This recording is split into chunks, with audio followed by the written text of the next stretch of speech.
करीब 3 महीने पहले की बात है। एमपी के डिंडौरी जिले से एक नौजवान जिसकी उम्र 25 साल, नाम नरेंद्र सिंह ध्रुवेल, स्टेशन के लिए निकलता है क्योंकि उसे गुजरात के लिए गाड़ी पकड़नी है। उसके साथ उसकी प्रेमिका है जो रो रही थी।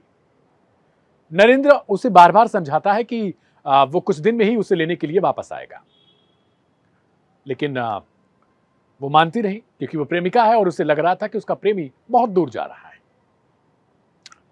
शायद यही कारण था कि बहुत समझाइश के बाद जब वो नहीं समझ रही थी तो उसने कहा, ठीक है, तुम्हें भी लेके चलता हूं। वो अपनी प्रेमिका उसको भी लेके चल देता है। मोरबी में पहुंचता है। वहां पर एक लेक्सस सिरेमिक की फैक्ट्री है, वहां पर काम कर रहा होता है और अब अपनी प्रेमिका को भी लेकर वहां पर पहुंच चुका है। रहने के लिए उसने पहले से ही एक मकान ढूंढ रखा था और अब वो लिव इन में रहने लगे थे। शादी इन लोगों की हुई नहीं थी।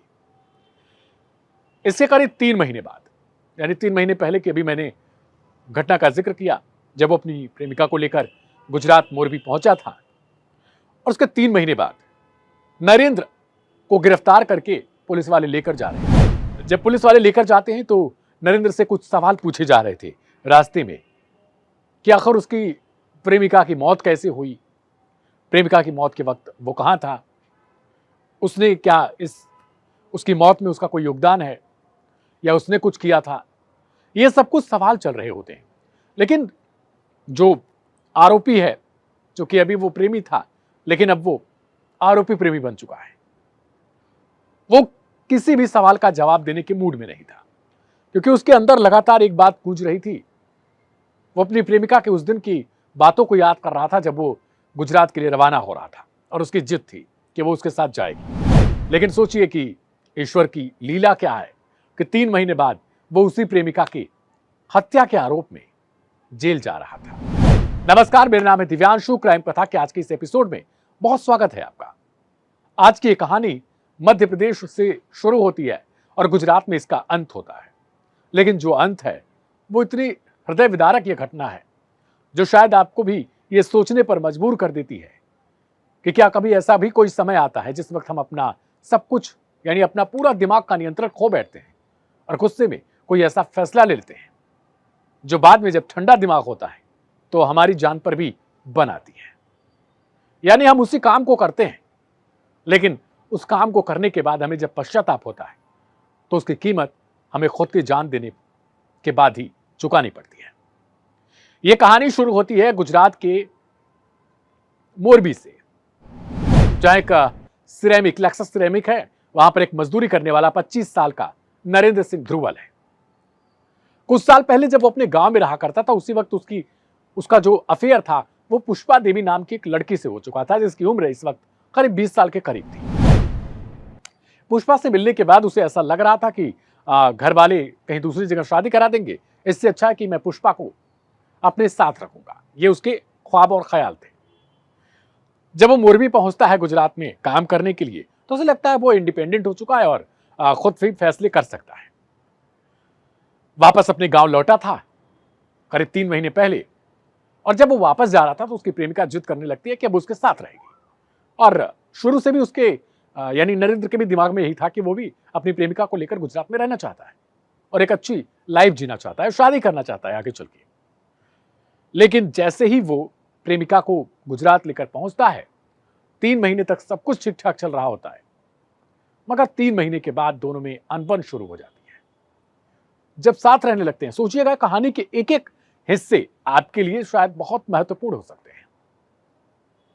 बहुत सारे लोग आजकल लिव इन में रहते हैं। शुरुआत में उनके इमोशंस ऐसे होते हैं कि जैसे सामने वाला उनके लिए ही बना हो, लेकिन जब वो साथ रहने लगते हैं या फिर एक दूसरे से बातें शेयर करने लगते हैं और कभी कभार उनका झगड़ा होता है तो उन्हें लगता है कि इससे खराब व्यक्ति मुझे लाइफ में नहीं मिल सकता था। लेकिन उस वक्त हमारा दिमाग काम नहीं कर रहा होता है। ठंडे दिमाग से सोचने की बजाय हमने ये फैसला कर लेते हैं कि हमें इसके साथ रहना नहीं है या फिर हमें कुछ ऐसा करना है कि हमारे यहां से दूर चला जाए। और यही कहानी शायद जो खबर है, जितनी रिपोर्ट्स हैं उसके मुताबिक नरेंद्र सिंह ध्रुवेल और पुष्पा देवी के बीच में हुई। जब इन दोनों के बीच अनबन शुरू होती है तो ये अनबन यहां जाके थमती है कि जो लाश है वो पुष्पा देवी की गिरती है। पुष्पा देवी जमीन पर है, खून बह रहा है, सिर पर, चेहरे पे ऐसा लग रहा है कि काट लिया गया हो, काटा गया हो पूरा। बदन पे बहुत सारे चोट हैं और ऐसा लग रहा है कि बहुत बहुत पीटा गया हो, उसको बहुत मारा गया हो, तड़पा कर कुचला गया हो। कुछ इस तरीके के इंसिडेंट्स उसके साथ हुए होंगे। ये सब कुछ कहानी बयां कर रही होती है एक पोस्टमार्टम रिपोर्ट। जब पुलिस वाले उस शव को लेकर जाते हैं, पोस्टमार्टम कराते हैं, तो जो अभी मैंने बताया वो सब कुछ किस्सा पोस्टमार्टम रिपोर्ट में दर्ज होता है। मतलब चेहरे की हालत तो इतनी विभत्स थी कि शायद हम उसको आपको दिखा भी नहीं सकते, और हम आमतौर पर सिर्फ उन दोनों का ही आपको चेहरा दिखा रहे हैं जिन लोगों के साथ यह हादसा हुआ, जिन पर हत्या का आरोप है। पर अगली कड़ी जो होने वाली थी वो अपने आप में बहुत हैरान करने वाली और हृदय विदारक कह सकते हैं। प्रेमिका की हत्या के आरोप में किसी और को नहीं बल्कि प्रेमी नरेंद्र सिंह ध्रुवल को गिरफ्तार किया जाता है, यानी वही 25 साल का लड़का जो अभी एमपी से गुजरात कमाने के लिए आया था। जब गिरफ्तार करके पुलिस ले जा रही होती तो उससे बहुत सारे सवाल पूछे जाते हैं कि आखिर वो किस तरीके से रहता था, क्या दिक्कत थी, क्या पुष्पा का किसी और से अफेयर था, पुष्पा के बारे में कुछ ऐसा पता चला कि वो सह नहीं पाया।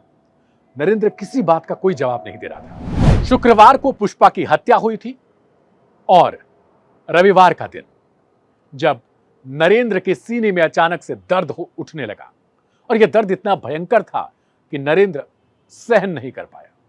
अचानक से पुलिस वालों को यह इंफॉर्मेशन दी जाती है कि जेल के बैरक में जिसे रखा गया है उसके सीने में दर्द हो रहा है।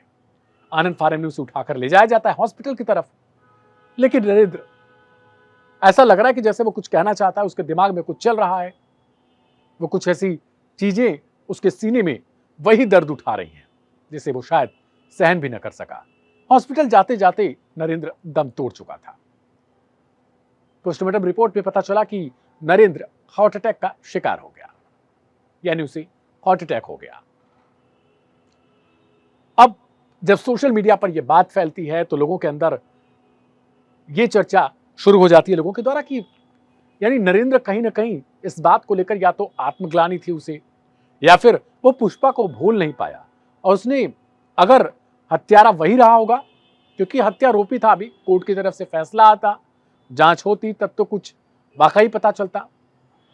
लेकिन नरेंद्र यानी प्रेमिका की हत्या, प्रेमिका हार्ट अटैक से जान जाना, ये दोनों चीजें आज की जो पीढ़ी है, युवा पीढ़ी है, उसके लिए भी एक संदेश है। उसके लिए भी इस कहानी में एक दर्द, एक सोच, एक समझ, एक किस्सा या फिर एक ज्ञान, जो भी आप समझे, वो इस कहानी में छिपी हुई है। क्योंकि एक प्रेमी और प्रेमिका, उनके बीच में अनबन भी होती है, उनके बीच में बहुत कुछ चीजें होती हैं, वे एक दूसरे से कुछ दिन के लिए कट जाते हैं, लेकिन जब वे वापसी करते हैं तब शायद उन चीजों को भूल चुके होते हैं। और आमतौर पर कहा यही जाता है कि जब एक परिवार होता है तो परिवार में कभी कभी लड़ाई भी हो जाता है, कभी कभी झगड़े हो जाते हैं, कभी कभी झंझट हो जाते हैं, मनमुटाव होता है। इंसान है और इंसानों की फितरत है, जानवरों में भी ऐसा होता है। लेकिन चूंकि हम इंसानी भाषा समझते हैं, हम इंसान है, तो हमें पता है ये चीजें। पर जो नरेंद्र सिंह ध्रुवल और उसकी प्रेमिका पुष्पा देवी के साथ जो भी चीजें हुई, वो सोशल मीडिया पर आग की तरह फैल गई। लोगों ने अपने तरीके से इस पर कमेंट करना शुरू किया। कुछ लोगों का कहना यह था कि हो सकता है कि नरेंद्र उस वक्त बहुत ज्यादा गुस्से में रहा हो और उसने ऐसा कदम उठाया हो, बाद में उसे पश्चाताप हुआ हो, तो वो सहन न कर पाया हो, इसी वजह से उसकी हार्ट अटैक के कारण डेथ हुई। कुछ लोगों का कहना है कि गुस्से में फिर ऐसा फैसला ही क्यों करना। जिस इंसान को गुस्सा ऐसा आता हो कि वो सामने वाले के साथ कुछ भी कर सकता हो, तो फिर ऐसा इंसान भविष्य के लिए भी खतरा हो सकता है। न सिर्फ पुष्पा के लिए बल्कि किसी और के साथ अगर उसकी शादी होती तो उसके लिए भी खतरा हो सकता है। मगर सवाल यह है कि हम जब गुस्सा करते हैं तो फिर अपना नियंत्रण क्यों खो बैठते हैं। गुस्सा अमूमन आ सकता है किसी को भी, लेकिन जो नरेंद्र और पुष्पा की कहानी में हुआ वो सब कुछ कहीं ना कहीं एक सीख है। आज की क्राइम कथा पर आपकी क्या राय है, कमेंट बॉक्स में जरूर लिखिएगा। ढेर सारी खबरों और क्राइम कथा को देखने के लिए सब्सक्राइब करें लाइव हिंदुस्तान। नमस्ते, शुक्रिया।